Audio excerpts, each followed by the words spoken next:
Buenos días a todos, ¿cómo están? Estamos en Navidad, es tiempo de felicidad. No sé si usted está feliz hoy, esta mañana, pero uno siente el espíritu de la Navidad en todo Bogotá. No es sino que vaya usted a un centro comercial y se dé cuenta que la gente está emocionada.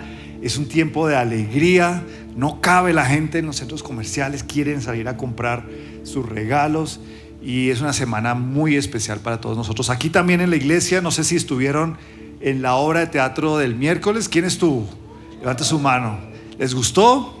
Los que no la vieron la tienen que ver. Vamos seguramente a ponerla en YouTube o algo. Tienen que verla, es espectacular. El trabajo que hacen los de Su Presencia Kids es increíble. El talento que hay en estas personas, pero el mensaje especialmente fue un mensaje que nos llegó a todos y se la recomiendo realmente para que la vean. A mí también me gusta la Navidad, pues por lo menos ahora. Al principio, cuando era un niño, pues ¿quién no le gusta la Navidad? Pero especialmente recuerdo que nosotros vivíamos en Barranquilla y Navidad era un tiempo en el cual nos reuníamos como familia aquí en Bogotá. Toda mi familia está acá, yo tengo más de 45 primos. Entonces imagínense la reunión que era, ser espectacular, encontrándonos todos nuevamente, jugando con cada uno de ellos. Y también había facilidades, había buena situación económica. Mi familia, mis papás eran generosos y nos daban regalos que pues, eran la envidia de todos los primos. Yo tuve la oportunidad de tener las primeras naves de Star Wars. ¿Ya fueron a ver la película? Pues yo fui a ver la premier de la primera película. Entonces imagínense en ese tiempo que tuviera las naves, era espectacular. Pero recuerdo también que me regalaron, y eso fue una Navidad que la recuerdo mucho, me regalaron este muñeco que se llama el Pepito Campeón. ¿Quién se acuerda del Pepito Campeón? ¿Nadie? Solamente yo soy el más viejo de ustedes. Si se acuerdan, era un muñeco así de grande, tal vez más chiquito. Yo no me acuerdo si funcionaba con pilas o con corriente, pero lo único que hacía esto era que pasaban unas pelotas de fútbol y él pateaba. Y entonces uno se tiraba como el arquero. Y me acuerdo que ese era el regalo, sensación de ese momento, y me lo dieron a mí. Y todos mis primos eran todos envidiosos. Me decían, uy, déjeme jugar con él, usted lo va a tener todo el año, entonces yo quiero jugar. Entonces uno con el regalo pues tenía que prestarlo a los primos. Y eso eran los tiempos de Navidad. Eran tiempos de alegría, todos queríamos estar juntos. Pero a medida que pasó el tiempo, las cosas fueron cambiando. En mi casa mis papás se separaron, nos tuvimos que venir a vivir a Bogotá. También llegaron los tiempos de adolescencia y en ese tiempo recuerdo mucho, mis abuelos murieron y ya la Navidad, esa reunión familiar con todos los primos y toda la familia no era lo mismo. Entonces teníamos que pasarla ya cada uno en su casa. Ya los tíos no querían reunirse porque les traía la nostalgia de los abuelos. Entonces empezó a tornarse algo oscuro, empezó a tornarse algo como triste y empecé a vivir algo que muchas personas tal vez están viviendo hoy en día, y empecé a vivir lo que se llama la depresión navideña. Y es una situación que ya cuando llega y pisa el 1 de diciembre, usted no quiere pasar por ese mes. Es como si usted quisiera pasar de largo y entrar nuevamente a enero y olvidarse de lo que pasa. Es como un sentimiento de que a usted no le gusta lo que la gente está viviendo, y esa alegría que los demás experimentan a usted le produce rabia. Y me pasaba tal vez lo que le pasaba mucho en ese tiempo, porque también nuestra situación económica no era fácil, ya la plata no era lo mismo por la separación de mis papás, pues no estábamos viviendo en el mejor momento económico y nos pasaba tal vez lo de mecha negra en la hora. ¿Se acuerda que los únicos regalos que recibíamos eran medias, calzoncillos? Imagínese usted con toda la lista de su regalo y lo único que recibía un par de medias de Navidad. Pues era realmente triste, era una situación nostálgica, era realmente una depresión la que yo pasaba en ese tiempo. Y me molestaban toda clase de celebraciones. También me molestaban las celebraciones de Año Nuevo, porque yo no entendía qué tenía que hacer la gente hasta las 12 de la noche, quedarse despierto para darse un abrazo y irse a dormir. Yo me iba a dormir a las 10 de la noche porque me parecía terrible. Y peor aún eran todas esas costumbres que las personas tenían en Año Nuevo. Y yo no sé si ustedes tienen. ¿Quién de aquí en Año Nuevo toma las 12 uvas, las come, Nadie. Alguien se pone calzones amarillos, sacan las maletas. Pues yo no entendía eso, pues me molestaba. Y yo me fui a averiguar qué significa, por ejemplo, los calzones amarillos. ¿Usted sabe qué significa eso? Pues yo fui a averiguar, se los traje aquí para que ustedes sepan, así como yo. Dice, según la historia, el uso del color amarillo en celebraciones del Año Nuevo está ligado con el color del sol, un elemento que representa la eternidad y la energía vital de nuestro planeta. En algunas culturas, este color es significado de la madurez del otoño y para otros es la representación del oro, el metal más noble que por siglos ha sido el símbolo de la riqueza. Por eso, al momento de usar la prenda más íntima de nuestro closet, usar un calzón amarillo se ha convertido en el ícono para atraer la abundancia en todos los sentidos, la fecundidad, la pasión y por sobre todo la energía vital para enfrentar un nuevo año en nuestras vidas. Aunque sea un ritual pagano, el uso de un elemento que nos inspire buenos augurios y renovación hace que nuestra mente se convenza de que todo puede mejorar. Por ende, nos disponemos a tener una actitud más positiva con el solo hecho de llevar algo que nos recuerde esa emoción. Y qué mejor que usar una de las prendas que el público general usa obligatoriamente. O sea que si usted quiere usarlo, ahí ya entiende para qué se lo pone.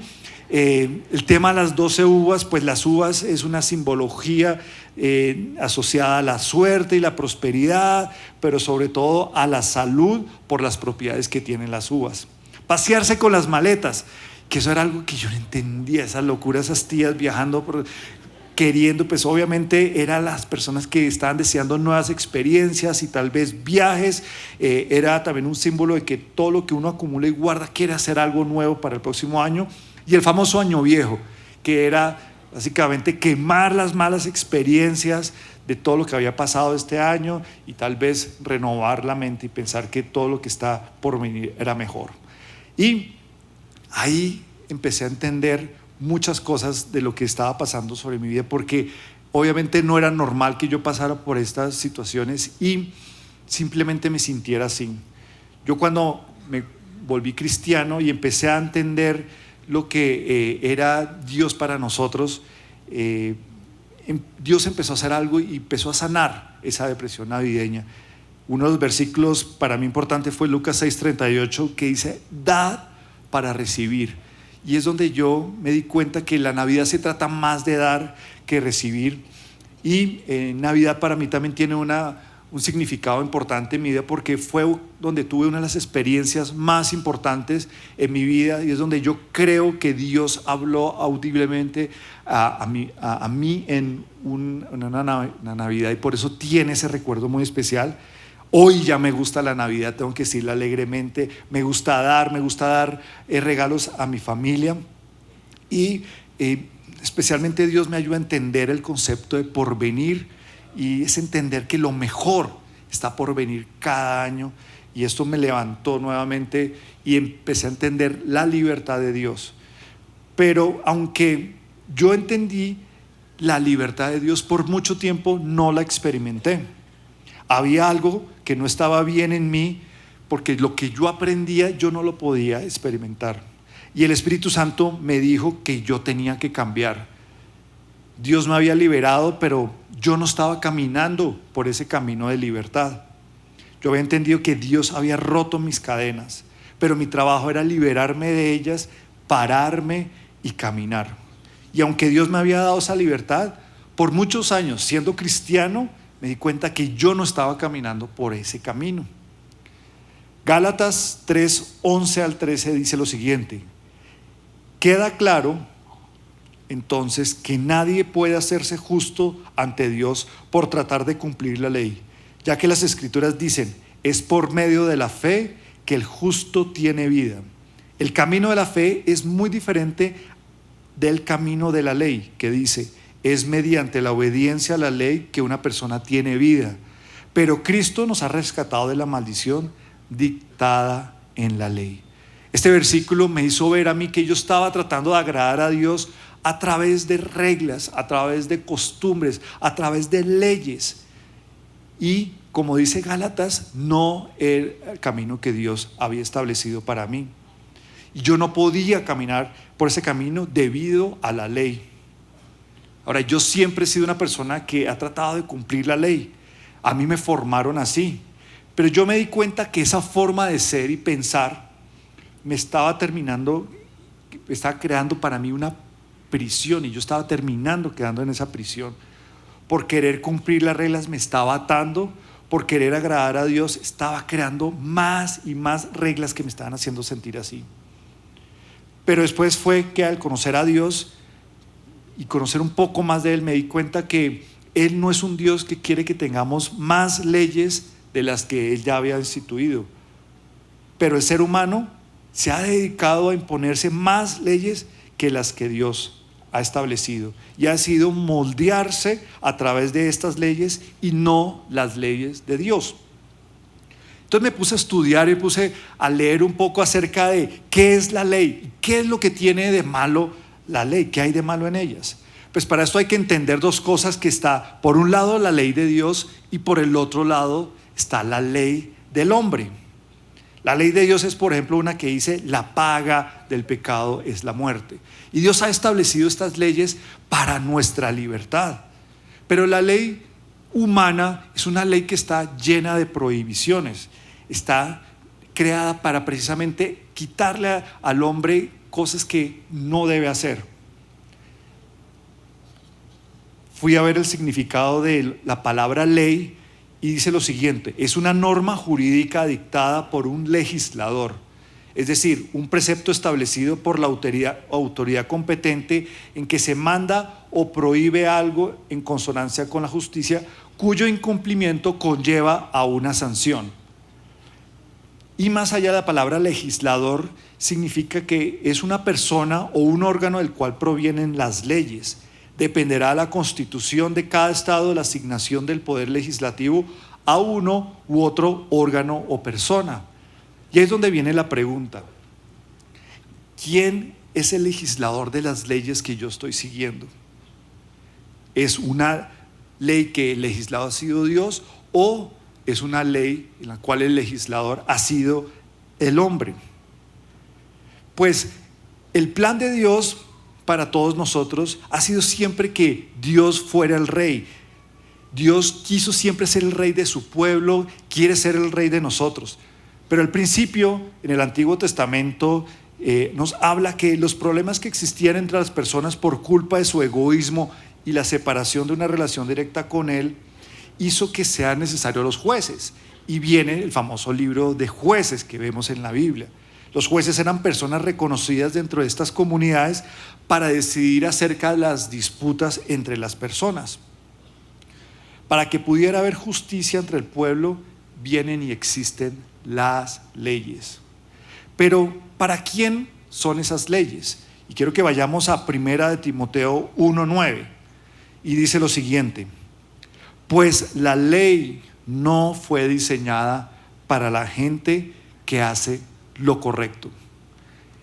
Es para los transgresores y rebeldes, para los desobedientes a Dios y los pecadores, para quienes no consideran nada sagrado y que profanan lo que es santo, para quienes matan a su padre o a su madre o cometen otros homicidios. Dentro de la misma definición de ley me encontré algo que dice lo siguiente: las leyes son delimitadoras del libre albedrío de las personas. Y ahí vemos cómo estos dos conceptos se estrellan, porque claramente Dios dice que nos dio libre albedrío para que nos moviéramos con libertad, pero las leyes delimitan ese libre albedrío.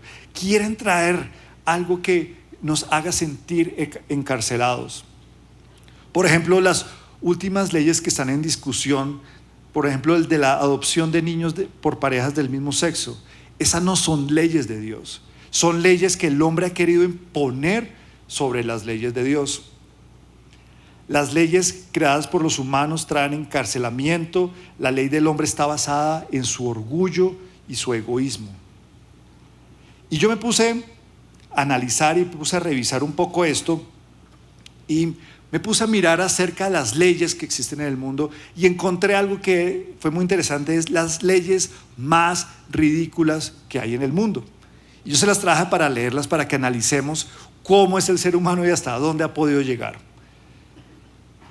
Dicen que las leyes más estúpidas existen en Estados Unidos. Voy a leer algunas de ellas. Dicen lo siguiente: en Luisiana te pueden detener por no cumplir una promesa. En Maine, una ley prohíbe salir de un avión en marcha. En Washington, la ley predestinada a restringir la criminalidad dice: cada conductor que tenga intenciones criminales antes de entrar en la ciudad está obligado a parar y comunicar dichas intenciones por teléfono al jefe de policía. Y estas son personas que se sientan en el gobierno a hacer estas leyes. En Washington es ilegal fingir que tus padres son ricos. En Israel está prohibido meterse el dedo en la nariz los sábados. Ayer pensábamos qué día es hoy. Uy, más de uno estaría por ir a la cárcel. En Suiza, usted tiene que aguantar las ganas de hacer pipí después de las 10 de la noche. Los suizos deben tener control de la vejiga, puesto que tirar de la cadena del inodoro más tarde de las 10 de la noche es ilegal. También es ilegal que un hombre orine de pie más tarde de las 10. ¿Todo por qué? Porque provoca ruidos que los vecinos no tienen por qué soportar. Alabama, Estados Unidos, es ilegal vendar los ojos de una persona mientras conduce su vehículo. En Ohio, Estados Unidos, es ilegal tener un pez borracho. En Francia, en las estaciones de tren está prohibido darse besos.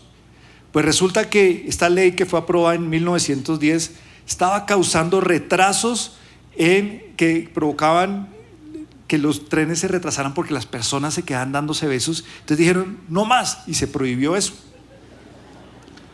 En Kentucky, Estados Unidos, es ilegal llevar armas ocultas que excedan los 2 metros de largo.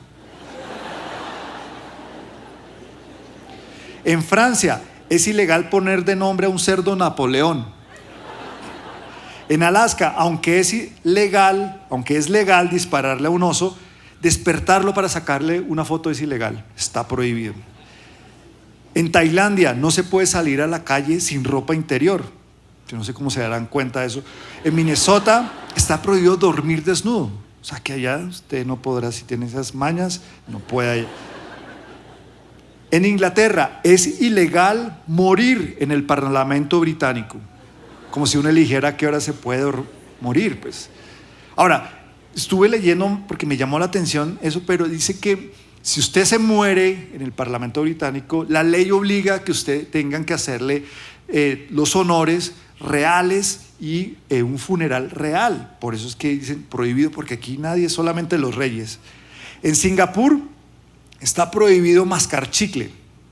En el año 1992, en un intento por mantener las calles limpias, las autoridades de Singapur decidieron prohibir la importación, fabricación y venta de chicle. Hoy en día esta ley sigue en vigor. Los que venden se enfrentan a penas hasta de 2 años de cárcel, y los que lo consumen a cuantiosas multas. O sea, que coja su chicle, no lo meta debajo de la silla porque no lo dejan pegado ahí. Imagínense esa ley hoy en día acá. En Inglaterra, en el Reino Unido, un hombre que se sienta obligado a orinar en público lo puede hacer, siempre y cuando apunte hacia la rueda de su vehículo y mantenga su mano derecha apoyada en él. Puede creer, la gente se sienta a hacer estas leyes ridículas. Veamos lo que dice Gálatas 5 del 16 al 18. Dice: por eso les digo, dejen que el Espíritu Santo los guíe en la vida. Entonces no se dejarán llevar por los impulsos de la naturaleza pecaminosa. La naturaleza pecaminosa desea hacer el mal, que es precisamente lo contrario de lo que quiere el Espíritu. Y el Espíritu nos da deseos que se oponen a lo que desea la naturaleza pecaminosa. Estas dos fuerzas luchan constantemente entre sí. Entonces ustedes no son libres para llevar a cabo sus buenas intenciones. Pero cuando el Espíritu los guía, ya no están obligados a cumplir la ley de Moisés. Entonces, el camino de la ley nos lleva a un encierro. Este es el plan del enemigo, encarcelarnos. Un drogadicto o un ladrón desafían las leyes y si siguen caminando, ese sendero terminarán en una cárcel, ya sea física o emocional. Si uno desafía estas leyes, las leyes de la física, las leyes económicas, las leyes comunitarias, las leyes policíacas, hay consecuencias.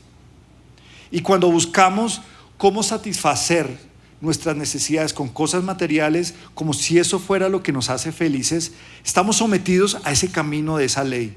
La ley que dice que sin dinero no podremos tener lo que queremos. Entonces las personas salen a caminar por ese sendero, a conseguir dinero a toda costa, para tener todo lo que quieren, como si esto pudiera traerle al final y en el fondo su verdadero deseo, que es felicidad, amigos, paz y amor. Pero lamentablemente estas cosas no se consiguen por esta vía.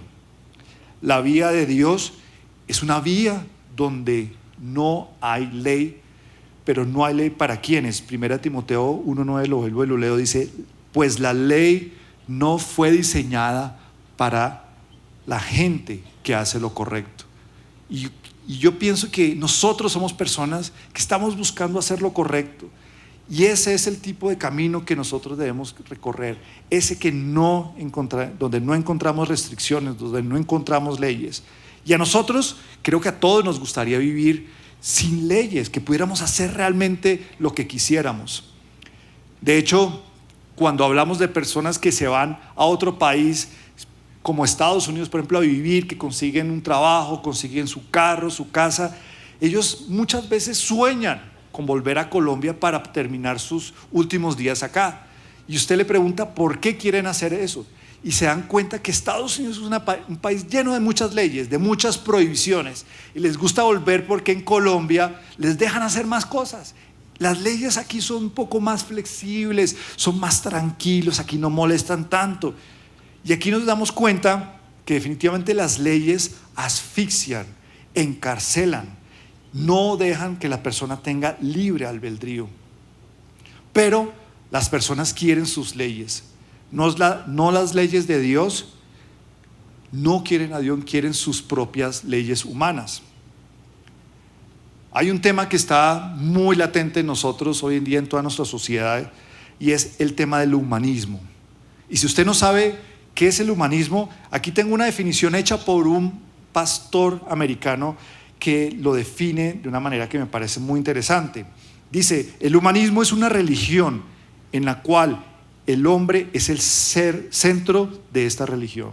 Niega a Dios, basa su creencia en que solo el ser humano puede resolver todos los problemas del universo a través de sus propias capacidades y esfuerzos. Promete libertad y progreso. Mira la ciencia y no la fe como la forma de entender al mundo.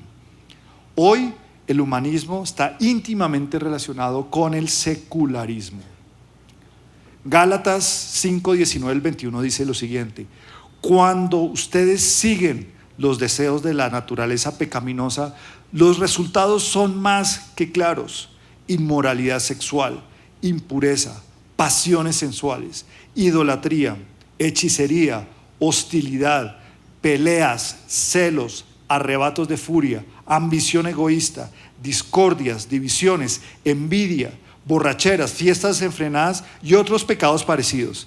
Permítame repetirles lo que le dije antes: cualquiera que lleve esta clase de vida no heredará el reino de Dios. Lamentablemente, sobre el humanismo y sobre una intención de buscar en la naturaleza pecaminosa es la base sobre la cual se están escribiendo todas las leyes de nuestra nación.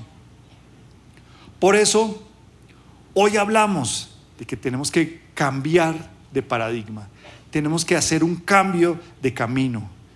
El camino de Dios es un camino diseñado sin leyes, o sin leyes humanas, un camino de libertad. Las leyes creadas por Dios son suficientes para nosotros. Toda ley que se hace por encima de esto es una ley que le quita libre albedrío a las personas. Y es por eso que hoy, en esta época, en este tiempo, tenemos que pensar en la necesidad de un libertador. Y ese creo que es el regalo más importante que tenemos que acordarnos en esta Navidad, que Jesús vino a nosotros a liberarnos. Él vino a salvarnos.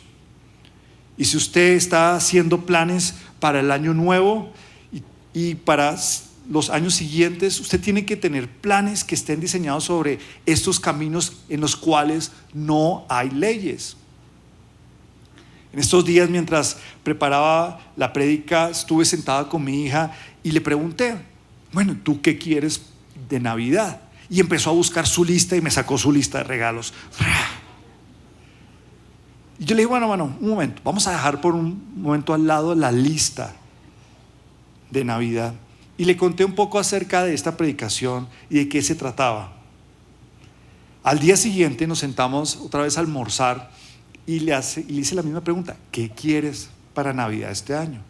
En vez de sacarme su lista, se quedó pensando y entonces yo le seguí la pregunta y le dije, ¿cuáles regalos que puedas dar no están limitados por leyes del dinero?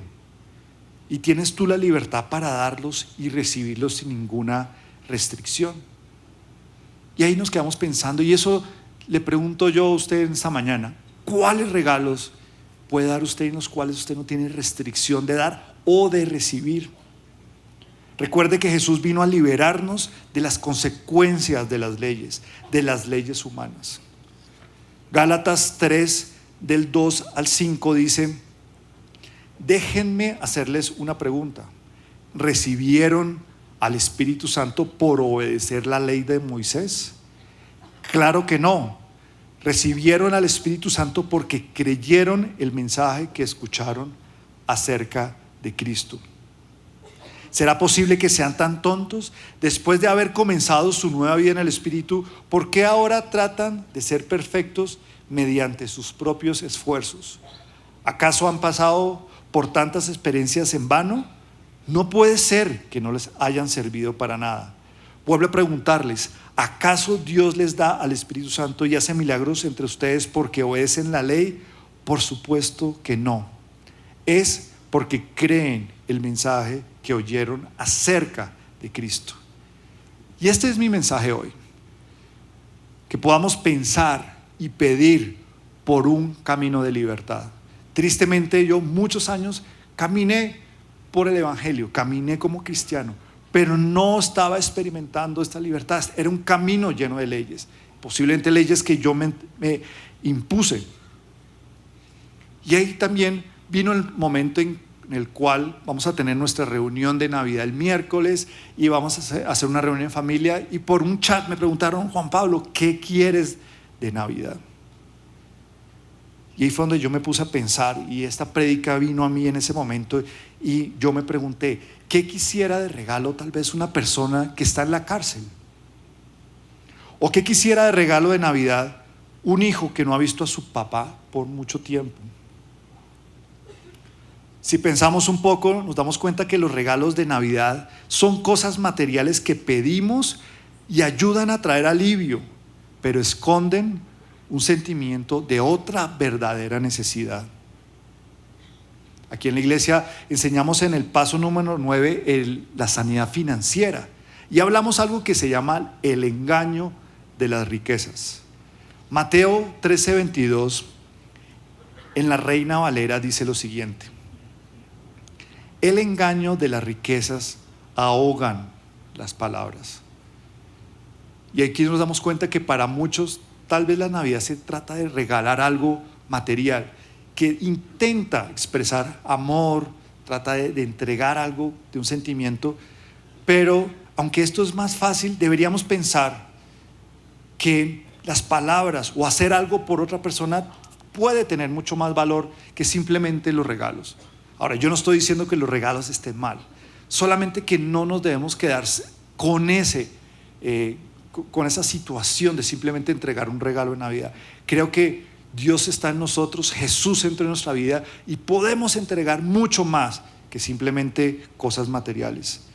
El dinero ha engañado a muchos prometiéndoles felicidad, soluciones a su problema, éxito, poder, estatus, amor, amigos, entre muchas otras cosas.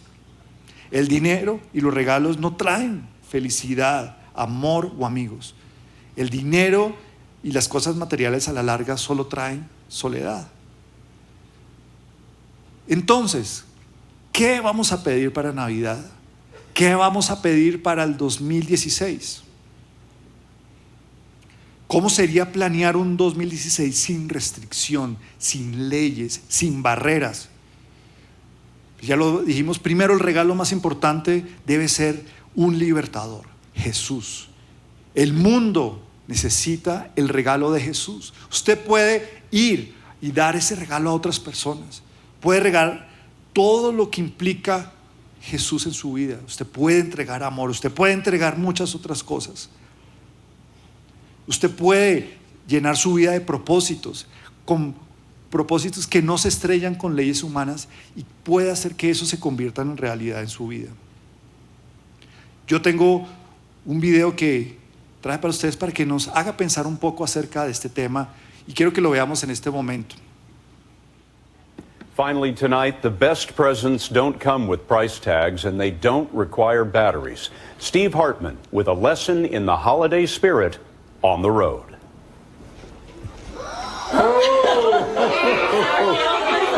When Santa showed up at Tar River Elementary near Raleigh, North Carolina, Y'all been good? he not only brought gifts, Go ahead and open it. he brought every second grader the exact toy they'd asked for in their letters. Did everybody get what they wanted?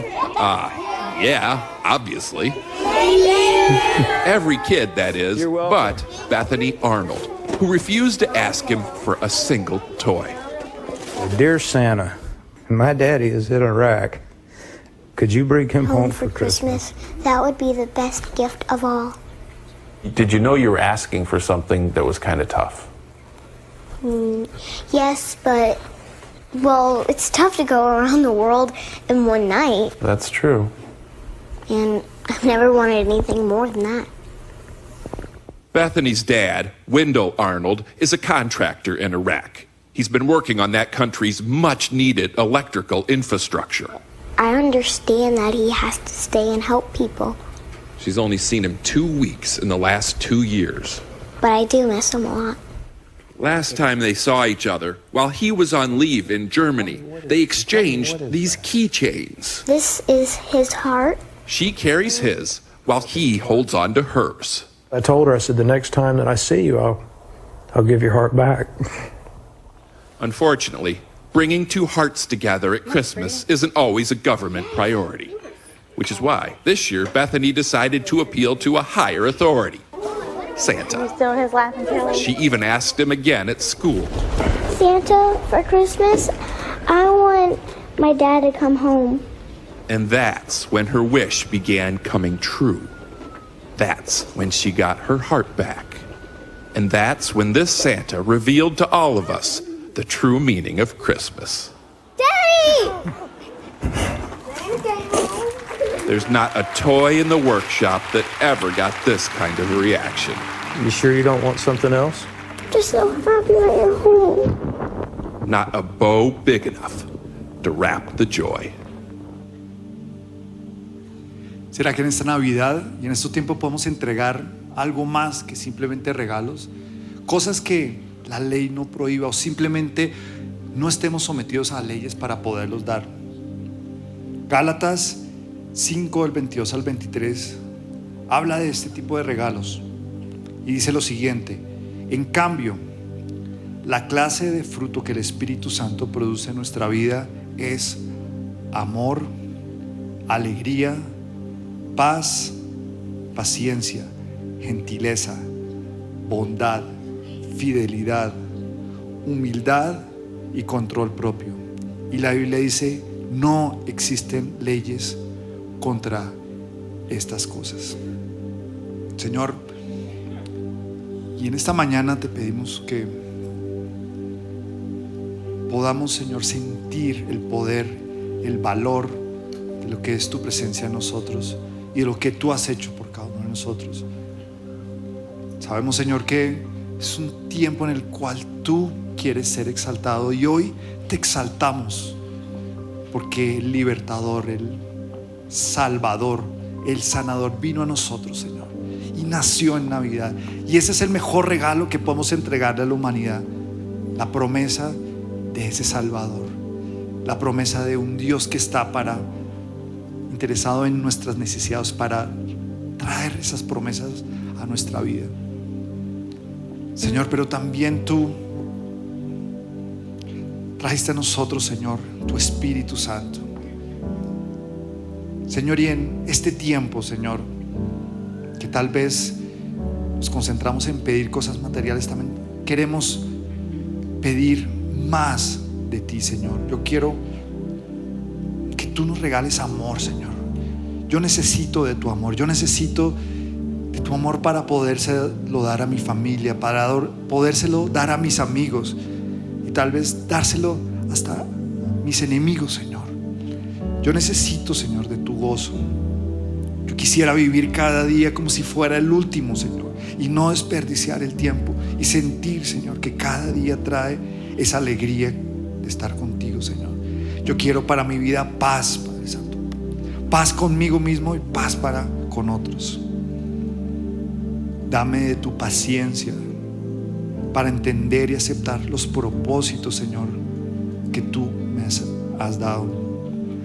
Yo quiero benignidad, quiero tener la tendencia para hacer el bien y pensar bien de otras personas. Regálame, Señor, de tu bondad.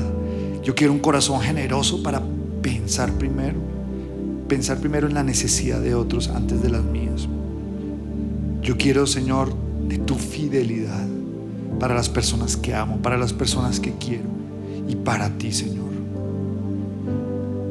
Dame de tu mansedumbre, Señor. Yo creo que quiero el poder tuyo para vivir bajo una absoluta rendición ante ti, Señor.